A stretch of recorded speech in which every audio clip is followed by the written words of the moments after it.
Hello, good morning po sa inyong lahat. So, ngayong araw po na to, no, is papakita ko po sa inyo yung setup ng table at yung sukat po, no. Actually, madali lang naman po tong sukat na to. At i-explain ko rin po sa inyo kung bakit nag-come up ako ng ganun sukat, no. So, simulan po natin, no. Wala na po tayong intro, diretso na po ito. Siguro ang hindi ko lang po may turo sa inyo is yung paglalagay ng sloping nito. Kasi po may slope po itong 2%. Galing po doon sa source line natin, no, pababa. Meron po itong 2% na slope. Ibig po sabihin, pababa po siya. Ngayon, ang pagpapaba po nito is hindi po sa lupa namin kinuha, no. So, yung paa po mismo ng ating table is meron na po siyang bawas. Ibig sabihin, mas mataas po yung paa doon, no. Pababa yung paa dito. Pero unti lang po yun, no? Siguro at most 1 inch to 2 inch po yung slope na yun, no? So, pagdating sa calculation po ng slope, siguro po i-ask nyo na lang or sabihin nyo na lang po sa welder nyo na, ma'am, sir, ang palagyan na lang po ng sloping yung table or yung paa. Ngayon po kung ayaw nyo po nung ganon na nakaslope ang paa at level po lahat, pwede po yun, no? At magkakalso na lang kayo doon sa dulo, no. Okay din po yun. So, depende po sa diskarte nyo. Sa amin po is in-slope lang po namin talaga. Ngayon, yung sketch up po natin na design is kaya po hindi ko po ma-release sa inyo agad kasi ginagawa ko pa po. Ang nangyari po kasi is hindi po nasunod naman po yung design pero sa tuwing kinakausap ko po kasi yung gumagawa, no, at humingi ako ng advice at feedback at kung ano yung magandang suggestion niya, sinusunod ko po. So kung ano po yung nasa SketchUp, hindi na po yun yung original or kung ano yung actual. So marami po kasi nagbago doon pagdating sa bracing, no, pagdating sa end design nito. Ayan, ito po kasing design na to, no, is pinalabas ko po ito no, pero pinasok niya sa loob. So, medyo nag-adjust po ng design din. So, ito po, tingnan natin, no. Tingnan natin yung mga sukat. So, ako lang po yung naghahawak ng cellphone. So, pasensya na po ha. Ngayon po, sukatin po natin to. Ito po natin, no, yung width mula dito papunta dito sa kabila. So, ang sukat po nito, no, ito, yung inner point na to, ito, hanggang dito po, 49 inches po yan. Okay. 49 inches. Pero lagi nyo po i-consider yung width o yung kapal po ng materials na gagamitin nyo. So, wag nyo pong i-neglect yun. Teka lang po, nahihirapan ako kasi ako lang naghahawak. Baka kasi matakpan ko yung mic nung cellphone. Ayan. So, 49 inches po. Ayan, pa ganyan. Wala kasi akong phone stand. Ayan. 49 inches. So, bakit po siya 49 inches? Papaintindi ko po sa inyo, no? Ang distance po kasi ng per hole to hole natin, ako po ito ibig sabihin, ito po yung ginagamit ko. Yung iba po kasi is 8 inches. Sa akin naman, 7.5. So, kung mag-8 kayo, edi gawin nyo po yung 8 yung calculation. So, ibig sabihin sa akin, distance nito hanggang dito, yung isa, 7.5. Hole to hole po yun. Ibig sabihin, center to center ng butas, no, hanggang sa susunod na butas, 7.5 inches po yan. Ayan, 7.5 inches. Ayan po. Ngayon, para hindi na kayo magsukat ng center to center, no, pwede naman kayo magsukat ng side to side lang or end to end. Mula dito, no, ayan, sa end, sukatin nyo yung kabilang end. Ayan po, 7.5 po yan. So, spacing, no. So, 7.5, ito din, 7.5, no, hanggang sa ano po yan, si 7.5. So, ilang spacing yan na 7.5? 1, no, isang spacing 7.5, dalawa, tatlo, apat, lima, anim. So, 6 na spacing plus 4 inches. Plus 4 inches po. So, kung imamath nyo po yon, 7.5 times 6 plus 4 inches, 49 po yung lalabas nun. So, iyan po yung total na lapad ng inner width po ng ating table. Then, dun po tayo maglalagay ng tubo sa labas na nung 49 inches na yon. So, ibig sabihin, 51 inches po ang total span ng width na yan. From dito naman na point, no, From dito po na point yan. Yan. Pagka matanggal ha. Hanggang dito. Ayan, 51 inches. Kulang pa. Diba?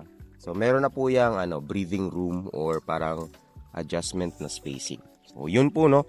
And then, so yun po yung width natin. So, yung height naman po natin dito this is 6 feet, no? Sa itong lowest point natin na poste.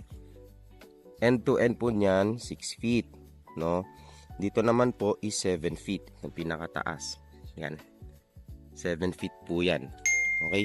Ngayon, ang ano po nito, no?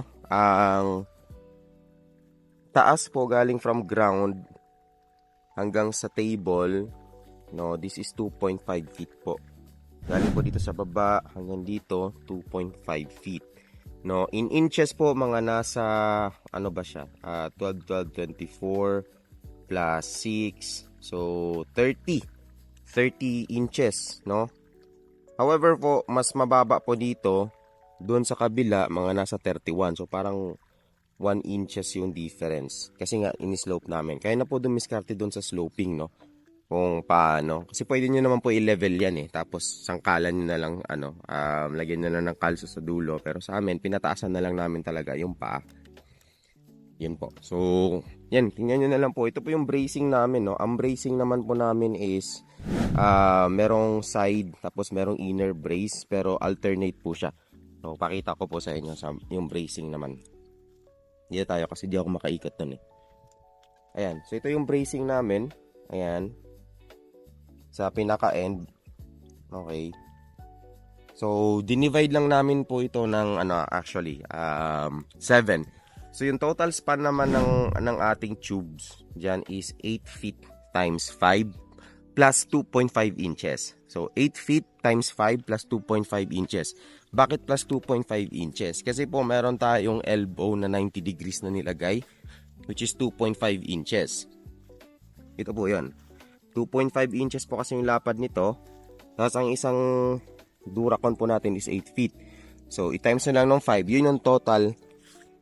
Yun yung total na length ng table nyo. Then, magdadagdag na lang kayo ng additional na space dun sa likod para sa drain. So, ganun lang po yung calculation, simple lang naman po siya, no? So, ayan. So, andito yung natin. Ang pinakadulo actually. Itong salo na to. Ito po yung pinakadulo. Ang problema diyan, ang kailangan niyo na po i-take note is wag niyo po siya isagad dito.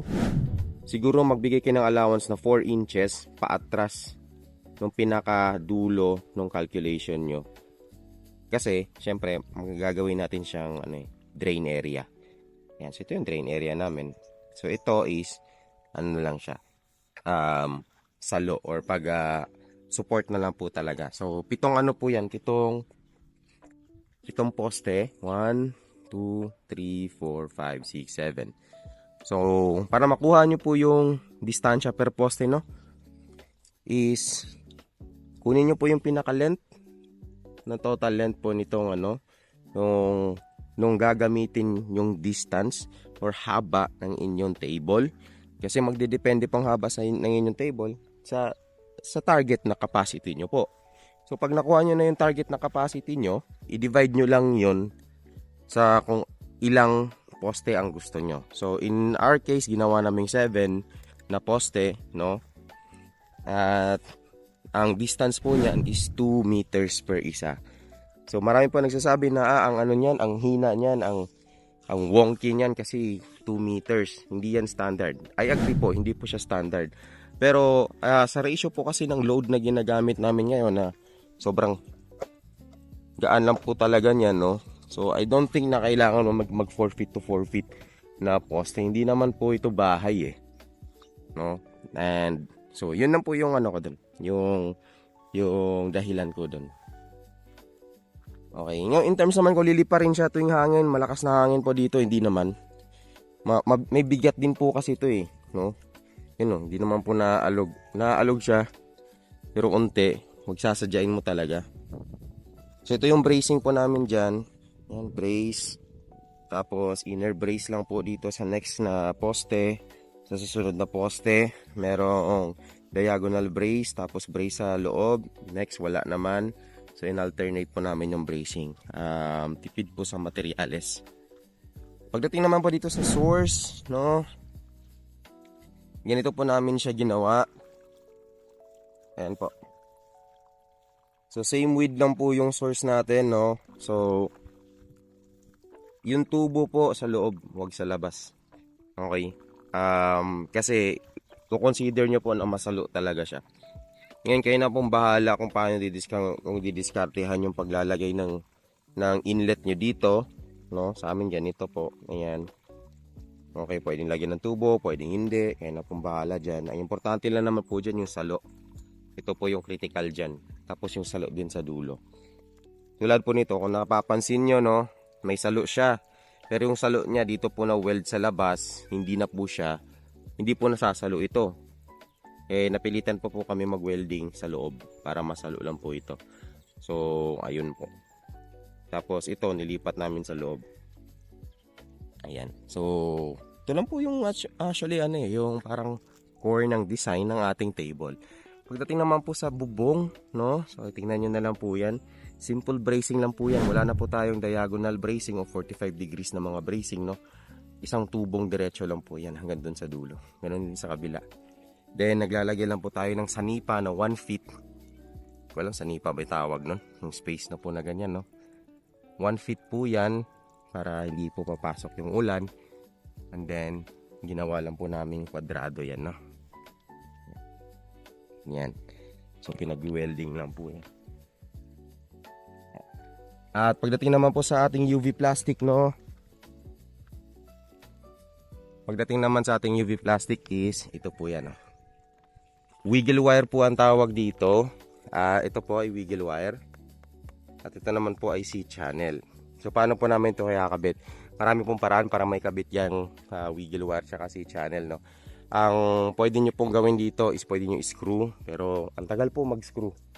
No, masakit sa kamay. So, ang ginawa po dito, kung papansin nyo, linis po dito. Diba? Wala kayong makita kung anong dugtong dyan. Pero, winelding po yan. Winelding po yan. Spot weld lang po yan. No? So, dito niya winelding po sa taas yan. Mas okay sana kung sa baba. No? Kasi, kung kayo po mag-welding, make sure po na malinis ang pagka-welding kasi ito, madadamage yung plastic. Ito kasi sa taas na welding, no? Tapos hindi na grinder, hindi na buffer. So, ang welding, ang mga spot welding po is pinakalawang po yung katagalan. So, yun. Ayan. So, yun po yung yun po yung dimension ng ating table, no? Again, 49 inches yung inner distance, 51 inches yung outer ng width natin, no? Meron tayong 7 poste na tig 2 meters yung yung distance, no? And then we have 6 feet na height dito sa pinaka lowest na poste, 7 feet sa pinaka highest na poste. Ang total span natin, this is 8 feet times 5 plus 2.5 inches, no? So, kayo na po bala mag-mat nun.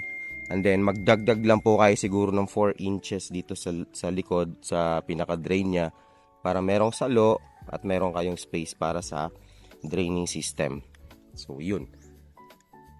I think yun lang naman po, no? So, kung may question po kayo, no, pa-comment na lang dyan sa baba. At kung interesado po kayo sa iba nating mga parte, sa ibang mga videos natin, no, check nyo po yung ibang video natin dito sa ating playlist, no. So, maraming salamat po, no, mga kapurman.